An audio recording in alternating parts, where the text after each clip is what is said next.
आज के चौधरी देवीलाल के सम्मान दिवस पे उपस्थित सभी महानुभाव, देवियों और सज्जनों, आज हमारे बीच में देश के सिर्फ पंजाब, हरियाणा या उत्तरी भारत के नहीं बल्कि सारे देश के सबसे सीनियर, वरिष्ठ और सबसे उम्रअंदाज प्रकाश सिंह जी बादल जो हमारे बीच में हैं। मैं जींद जिले का होने के नाते आपका हृदय से स्वागत करता हूं, आपका धन्यवाद करता हूं कि आप यहां आए। हमारे बीच में अभी फारूक अब्दुल्ला साहब बोल के गए हैं, वो भी वरिष्ठ नेताओं में हैं, और ओम प्रकाश चौटाला जी जिन्होंने इस कार्यक्रम को जींद की धरती पे जिसका आयोजन किया है, मैं उनका भी धन्यवाद करता हूं कि आपने जींद को छांटा इस काम के लिए। मेरे बहुत ही पुराने साथी भाई जगमीत बराड़, हम दोनों लंबे समय तक कांग्रेस में रहे। अब ये अकाली दल में है और मैं बीजेपी में हूं। मेरे साथ इस कार्यक्रम में उपस्थित और इस कार्यक्रम के संयोजक भाई अभय चौटाला जी, और वैसे एक मेरी सलाह है, देवीलाल जी ने कभी चौटाला नहीं लिखा, छोटू राम जी ने कभी गढ़ी सांपला नहीं लिखा, चौधरी चरण सिंह ने कभी अपना गांव नहीं लिखा, और तीनों इतने महान और इतने बड़े नेता हुए हैं। ओम प्रकाश चौटाला जी, आपकी गिनती आज हमारे समाज में, राजनीति में एक वरिष्ठ और हमारे बड़े बुजुर्ग नेता के तौर पे होती है।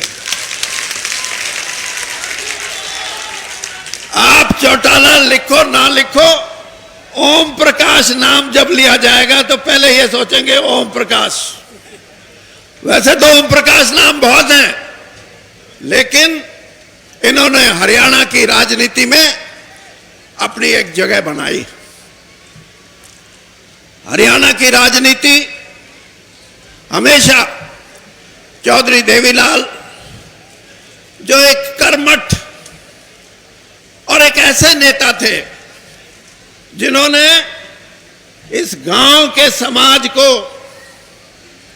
लड़ने का, संघर्ष करने का, अपने अधिकारों को मांगने का, लड़ाई के माध्यम से, संघर्ष के माध्यम से एक रास्ता दिखाया था जिस पे आज भी हरियाणा चल रहा है। और ये रास्ता सिर्फ हरियाणा के लिए नहीं, आज ये देशव्यापी रास्ता है। किसानों के अधिकारों की बात हो, नौजवानों के भविष्य की बात हो, और महिलाओं की, इनके अधिकारों की बात हो, इन अधिकारों को देश की आजादी से पहले किसान ने तो यह समझ लिया था कि भगवान ने ऊपर से उतार तो दिया, पैदा तो हो गया, लेकिन यूं ही घुट घुट के मर जाना है। उसकी आत्मा में एक संकोच पैदा हो गया कि मेरा तो कोई समाज में जगह ही नहीं है। उस वक्त दीनबंधु छोटू राम जी ने उस किसान को झचकोरा, उस कमेरे वर्ग को झचकोरा और उसको कहा, नहीं तुम बेचारा नहीं है, मैं तेरे को राज का मालिक बनाऊंगा, तू लड़, तू उठ और तू अपने काम में किसी की परवाह मत, भगवान तेरे ऊपर है, तुझे हमेशा कामयाबी मिलेगी। इस चीज को पैदा किया आज से 100 साल पहले उस महापुरुष ने, और उस काम को आगे बढ़ाया चौधरी देवीलाल ने।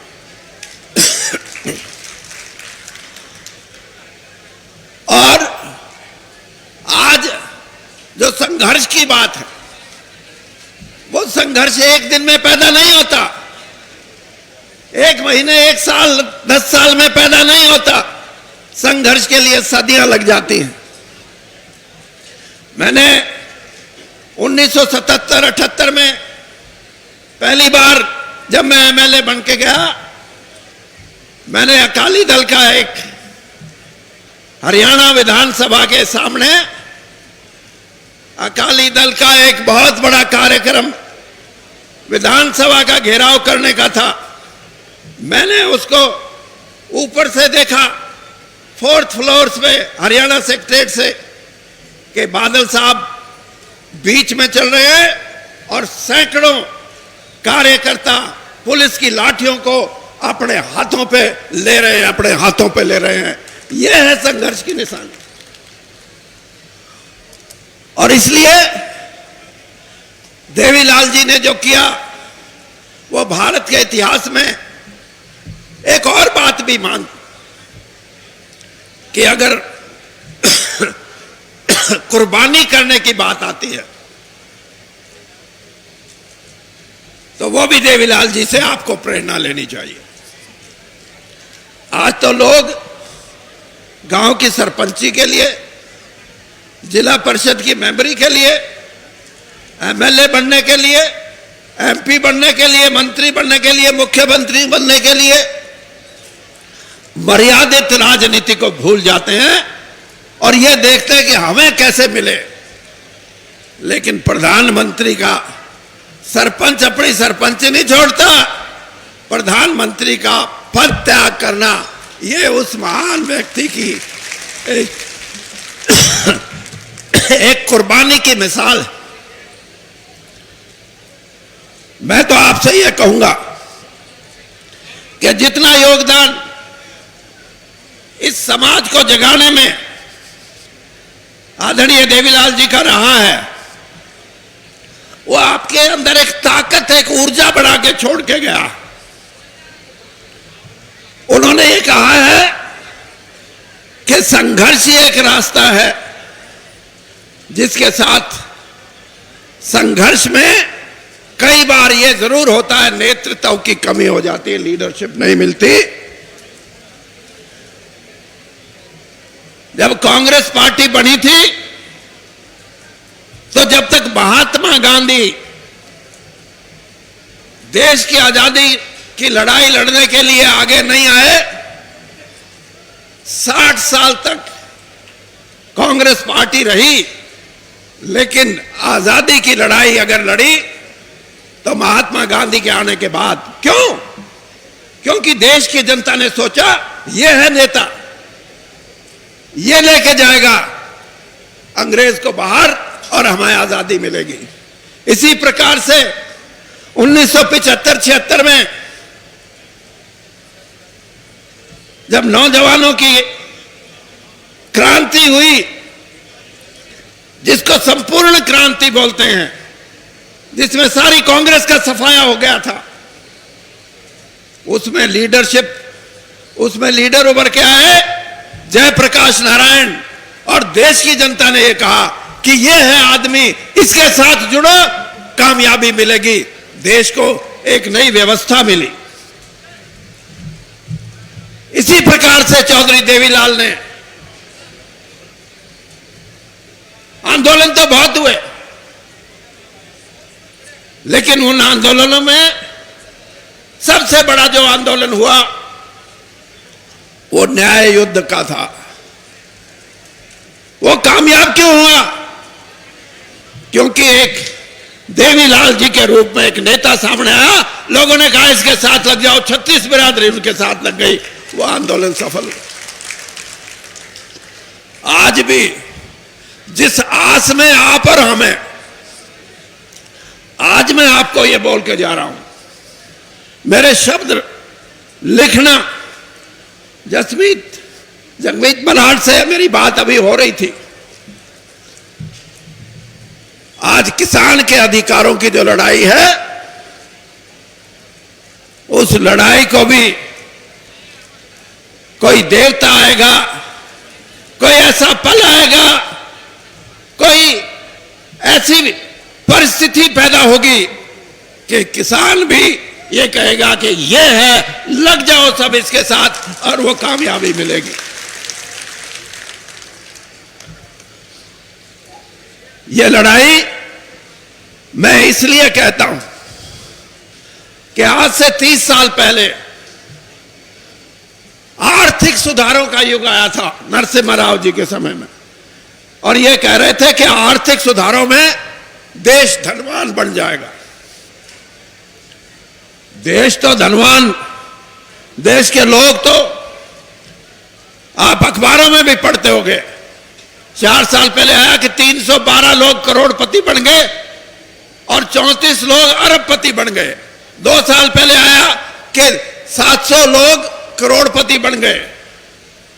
लेकिन गरीब, कमेरा, शोषित, दलित और ये किसान, जिसने कोरोना के समय में भी इस देश के अन्न भंडारण में पहले से ज्यादा भंडारण करके दिखाया। इस देश का किसान जो दुनिया में दूसरे देशों में हमारा अन्न और अन्न से बने सामान जाते हैं, उसमें बढ़ोतरी दिखाई, लेकिन उसमें से कोई करोड़पति नहीं बना, उसमें से कोई अरबपति नहीं बना। ये लड़ाई इस बात की है, आज लड़ाई इस बात की है कि ये देश की दौलत, धन, संपदा, सोना, चांदी, हीरे जवाहरात, इस पे कुछ लोगों का कब्जा है। इसमें किसान क्यों नहीं आता, इसमें कमेरा वर्ग क्यों नहीं आता, क्यों नहीं उसको सम्मान मिलता?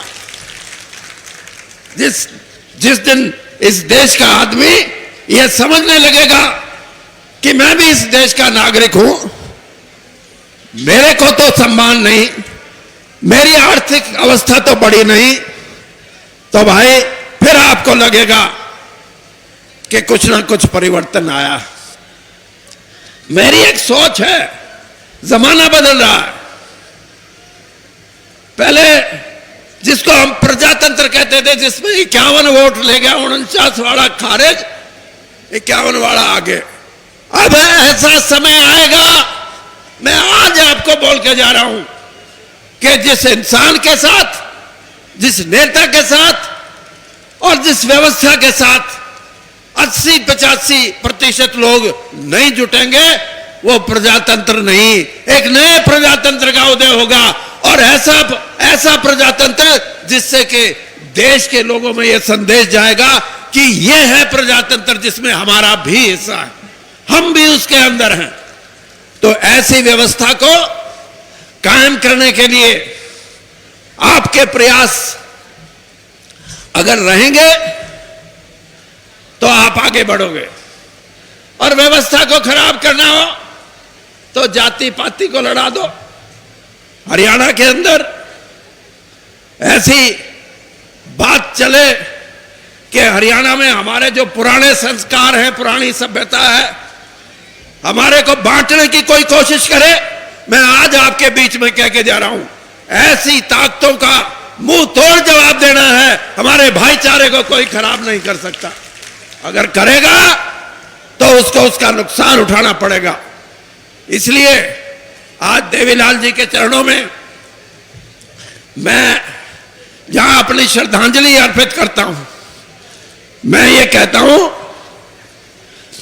कि मेरे को पहली बार चौटाला जी ने निमंत्रण दिया कि वीरेंद्र राणा भाई, इनको ये था कि शायद वो बीजेपी में मेरा नहीं आओगा, नहीं आओगा।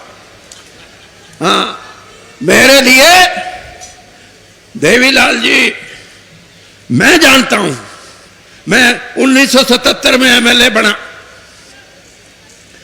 और पहली बार जब उनसे मिला तो मेरे को कहते, बोल वीरेंद्र तेरे को क्या चाहिए? मैं तो कांग्रेसी में था। मैंने कहा जी मेरे को कुछ नहीं चाहिए। ने बोला नहीं, तेरी रगों में दीन बंधु का खून है, इसलिए मैं ये चाहता हूं कि मेरे संरक्षण में तू राजनीति में ईमानदारी से और राजनीति के अंदर सच बोल के मूल्यों की राजनीति करके आगे बढ़े। इससे बड़ा सम्मान, इससे बड़ा आशीर्वाद देवीलाल जी ने मुझे दिया। मैं आगे भी आप मेरे को बुलाओगे तो जरूर आऊंगा, नहीं बुलाओगे तो बिल्कुल नहीं आऊंगा। और ये जो उनकी देन है, ये देन मैं, कोई मुझे कहे कि भाई तू इतना रह लिया, पीछे क्यों नहीं कमाए, जी तो मेरा भी करा करता, लेकिन एक बात ध्यान में आती थी कि देवीलाल जी के वो शब्द और फिर छोटू राम जी की विरासत। मैंने कहा लोग क्या कहेंगे अगर मैं डूब गया तो इसलिए बड़े महापुरुषों से हमें प्रेरणा मिलती है, संदेश मिलता है, और उनके करे हुए कामों को देखे हम आगे बढ़ते हैं। तभी हम कहेंगे कि इस देश के अंदर एक नई राजनीतिक व्यवस्था जिसमें 80 से 85% लोग एक ही विचार के साथ आगे बढ़े, ताकि देश आगे बढ़े, उसमें बंटवारा ना हो। तो मैं आपसे विदा लेते हुए एक बात कहूंगा। देखिए, मैं किसान और किसानी का आज संघर्ष, लोग नारा लगाते हैं भारत माता की जय, मैं 3 नारे लगवाऊंगा। मैं ये कहूंगा कि धरती माता की जय। भारत माता की जय तो है ही, लेकिन आज हरियाणा से जितने भाई आए हुए हैं सबको मैं ये कहूंगा, मैं बोलूंगा धरती माता की आपने जय बोलना है। धरती माता की, धरती माता की, भारत माता की। इन शब्दों के साथ मैं फिर चौटाला साहब का बहुत हार्दिक धन्यवाद करता हूं कि इन्होंने मुझे मौका दिया और मुझे यहां बुलाया। धन्यवाद। जय हिंद।